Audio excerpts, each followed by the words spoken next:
Assalamualaikum warahmatullahi wabarakatuh. Perkenalkan, saya Harti, guru dari TK Islam Al-Muntaqin, calon guru penggerak Angkatan 10 Kabupaten Padi. Modul 1.1 Pemikiran Ki Hajar Dewantara, tugas 1.1A8.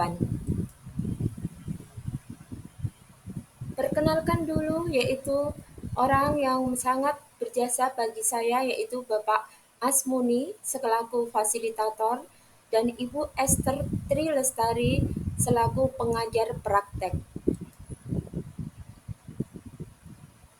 Koneksi antar materi, kesimpulan, dan refleksi modul 1.1.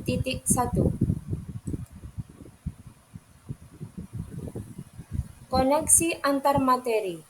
Ki Hajar Dewantara. Ki Hajar Dewantara lahir di Yogyakarta pada tanggal 2 Mei 1889 dengan nama Raden Mas Suwardi Soryaningrat. Keyakinan Ki Hajar Dewantara untuk menciptakan manusia Indonesia yang beradab, salah satu kuncinya adalah pendidikan. Pemikiran Ki Hajar Dewantara berkaitan dengan pendidikan sebagai tuntunan.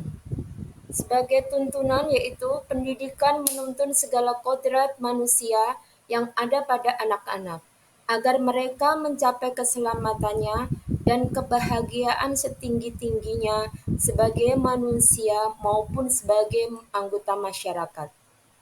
Sebagai pendidikan adalah punya kodrat alam dan kodrat zamannya, yaitu pendidik harus mempertimbangkan kodrat alam dan kodrat zaman secara seimbang. Masing-masing anak mempunyai kodrat alamnya sejak lahir, karakter, minat, bakat sejak mereka lahir. Pendidikan hanya bisa menuntun agar kodrat alam itu tumbuh seimbang dan dapat berkembang dengan baik, sesuai dengan kodrat zaman anak tersebut. Petani.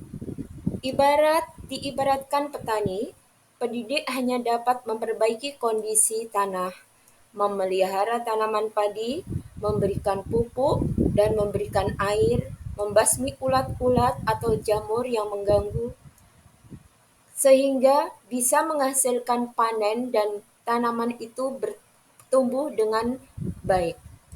Tabula rasa. Anak sudah membawa coretan dan garis-garis kehidupan yang telah diberikan Allah sejak lahir.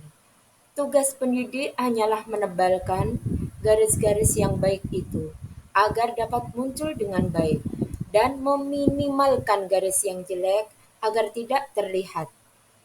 Sebagai budi pekerti, pendidikan adalah benih-benih kebudayaan yang dapat mengantarkan murid pada budi pekerti, olah cipta, olah rasa, olah karsa, olahraga yang luhur.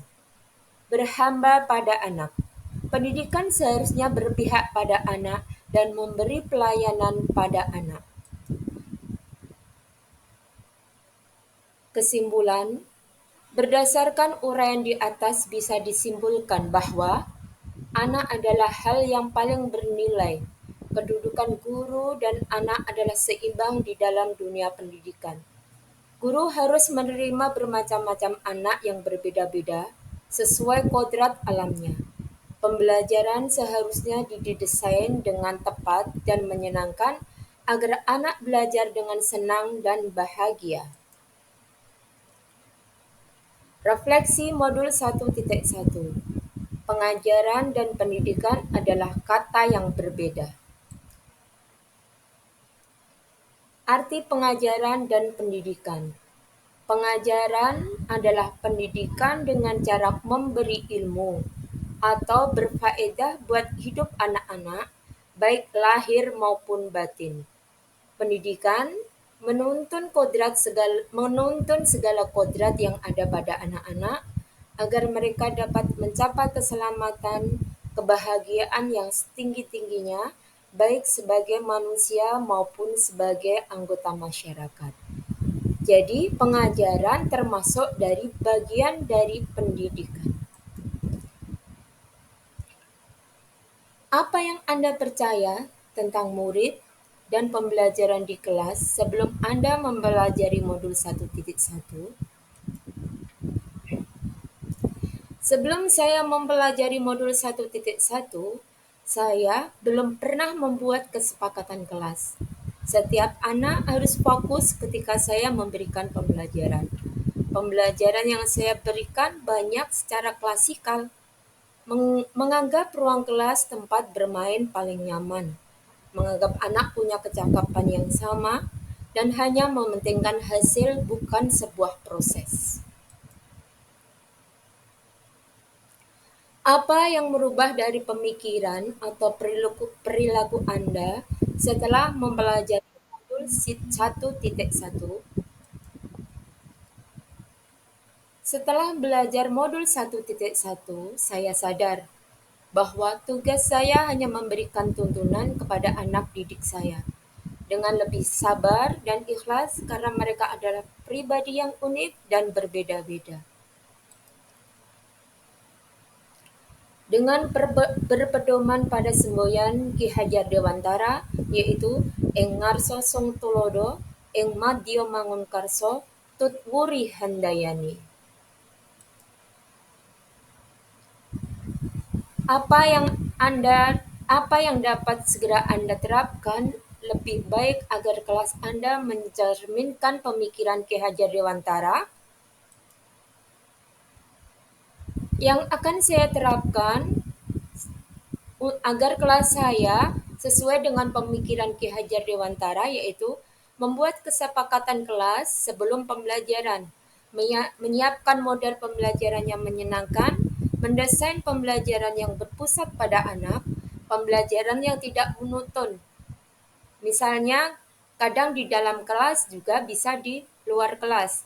Menyiapkan banyak ragam permainan, mendokumentasikan ketika proses pembelajaran itu berlangsung. Demikian presentasi dari saya. Kurang lebihnya saya mohon maaf yang sebesar-besarnya. Salam dan bahagia selalu guru penggerak. Tergerak, bergerak, menggerakkan. Wassalamualaikum warahmatullahi wabarakatuh.